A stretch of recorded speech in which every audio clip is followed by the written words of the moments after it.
me, for the 48 laws of power, this will be kind of symmetrical. But law number one was always like the most important one to me. Never outshine the master. Because it was the first law.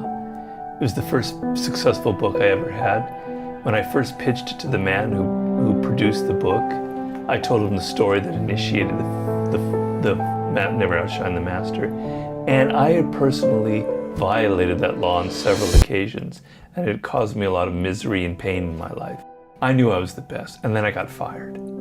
At the time, I thought, she hated my guts, you know, I pissed somebody off, I said the wrong thing, and I was capable of sometimes doing that because I could have an attitude. And I was blaming other people, etc.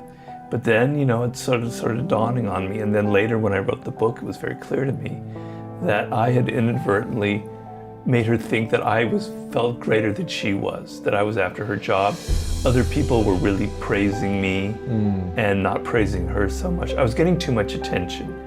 And it happened another time, a second time, right? I wasn't controlling myself. And so that law meant a lot to me because it was very painful. Being fired is a very painful experience. I don't know. You know, you have to first understand a very basic principle of human psychology. Everybody has an ego, and everybody you meet is insecure. They have insecurities, okay? But your boss, the person above you, has even more insecurities and a larger ego than other people, and you don't think so.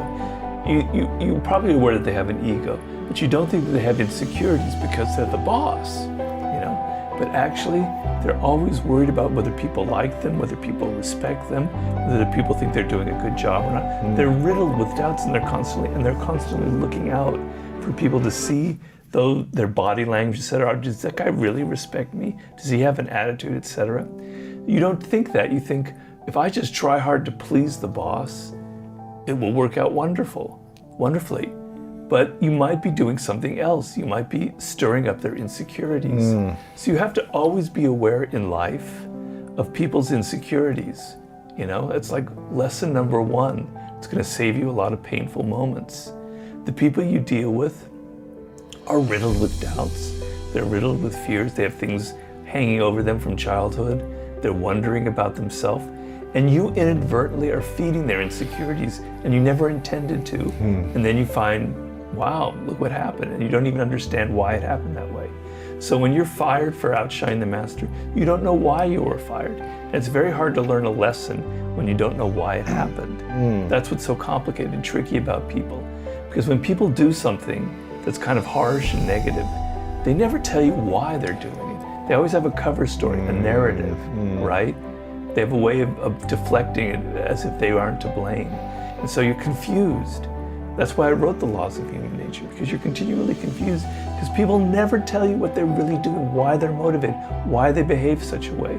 And you take their words and their appearance for reality, and it's not reality. So, you know, that's the source of so much of your painful experiences.